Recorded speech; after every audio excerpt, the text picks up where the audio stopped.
You'll have noted today that we've issued a clear warning to those intending to travel out of town for Easter that they should change their plans immediately.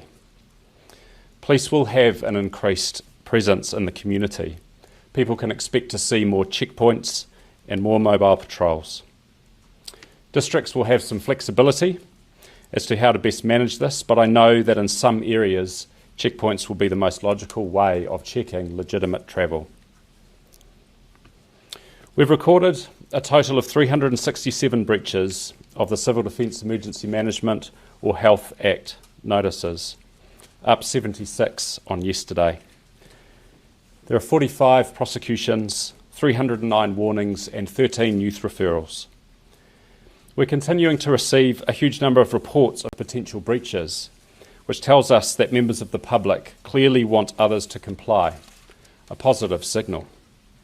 To date, we've received 37,000 reports of breaches. Just under 7,000 of those were about businesses or organisations. In relation to self-isolation checking for those who have come across the border, since the 3rd of April, police has conducted just almost 1,200 face-to-face checks on all arrivals into New Zealand. 575 of those were conducted yesterday alone. I'm confident that by the end of the week, we will have 100% of those arriving in the country being visited by police as part of a compliance check. For the moment, we're continuing to use the text service to help us with our understanding of where people are, and if they don't engage, who we need to add to our lists for visits.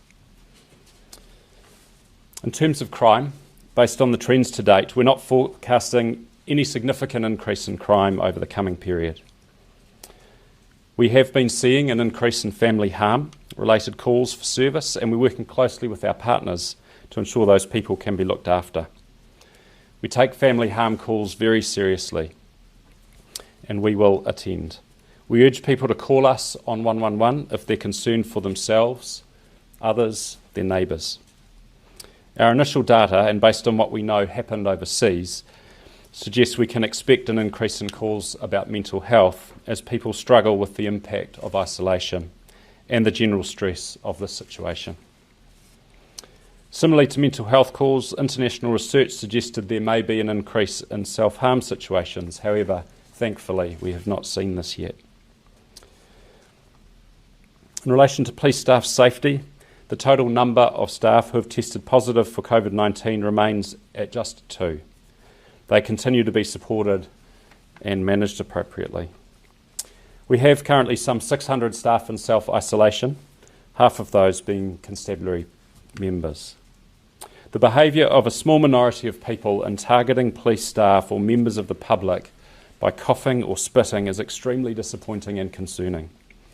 We have identified spitting as an escalating risk to both police officers and the community. There have been multiple reports of hospital staff and supermarket workers being spat on or being threatened in the same manner. Since the introduction of the Level 4 restrictions, 8 of our people have had to self-isolate after being spat at by people who either said they had tested positive for COVID-19 or who had symptoms of being unwell. If someone does spit or cough on another person and infect them, they risk being charged with infecting with disease under the Crimes Act and face a penalty of up to 14 years imprisonment should they be found guilty. While we have a range of measures in place to protect our people, given the frontline nature of police work, there are risks. This completely unacceptable behaviour of spitting puts our people and others at risk. It causes stress and anxiety as affected staff are then required to self-isolate until we can confirm whether or not COVID-19 may be present. I'm incredibly proud of our staff, like the many of hundreds of other emergency workers and essential workers who commit themselves to the work they are doing for the sake of a safe and well community. Today marks almost 2 weeks since we entered Alert Level 4. For many of you, this will have been the longest 14 days of your life, and I genuinely want to thank you all for uniting against COVID-19. For those of you who plan to go away over Easter, it's tough having to be stuck at home instead, Easter is usually a time for relaxation, celebration, time with loved ones, but you can still do that. Just stay home, hang out with friends and family online or by phone, or even have a Zoom party. You'll also need to worship at Easter from home. Hopefully your church is conducting services online or via other broadcast technology. And please continue to reach out to those who you know may be vulnerable or at risk or need help. A friendly phone call could really make someone's Easter. I've got a few updates on some measures that I've talked about before that I thought would be useful to talk through. I mentioned last week the phone outreach program that's being led by the Ministry of Social Development and the National Emergency Management Agency to support people over 70. This is for those who are living alone and for whom we have no email address. They're potentially people who may not be receiving information on where to access help. So far, more than 11,000 calls have been made, and we're asking people how they're faring in self-isolation. On a scale of 0 for not coping well to 3, which is coping very well, the average score is 2.8. It's really heartening to know that most of our over 70s are managing in self-isolation, and if they do need help, they're getting the support that they require. But if you know older New Zealanders in your neighbourhood, I'd still really encourage you to give them a call or have a chat over the fence and just see how they're doing. The government has put in place a broad range of extra measures to support communities to offset the impact of COVID-19. Your first point of call for finding out what you need should be the All of Government helpline, which is 0800 779 997.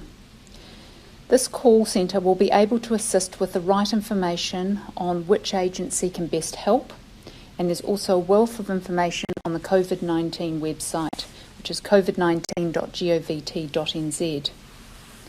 If you need help accessing essential goods, financial assistance, it's important that you ask early for help, especially for things like food, medicines or transport to get these essentials. If you're in this situation and it is urgent, help is available from your local Civil Defence Emergency Management Group. All 16 CDEM groups around the country have dedicated helplines you can call, and they're on the covid19.govt.nz website on the Life at Home page. So again, you can call that All of Government helpline directly, or you can reach out in your local region.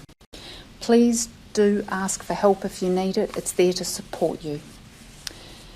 Civil Defence Emergency Management Groups are also supporting in the distribution of food parcels to households that are unable to afford or access these. As of Monday, they have distributed 7,727 food parcels and 528 food vouchers across New Zealand. They're now providing reimbursements directly to food banks, and most calls to CDEM group numbers are in relation to support for food. So again, I encourage you to reach out if you're in that situation. These mechanisms are there to support you. Finally, yesterday the Minister of Civil Defence extended the state of national emergency for a further 7 days. Under the Civil Defence Emergency Management Act, a state of national emergency expires 7 days after it is declared, unless extended or terminated earlier.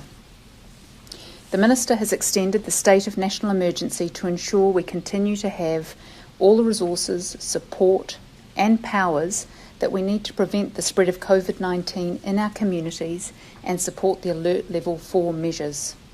This is the second time it has been extended. And I just want to reiterate, the extension of the state of national emergency does not mean we're in a Alert Level 4 for an extra 7 days. It's within the Alert Level 4 timeframe.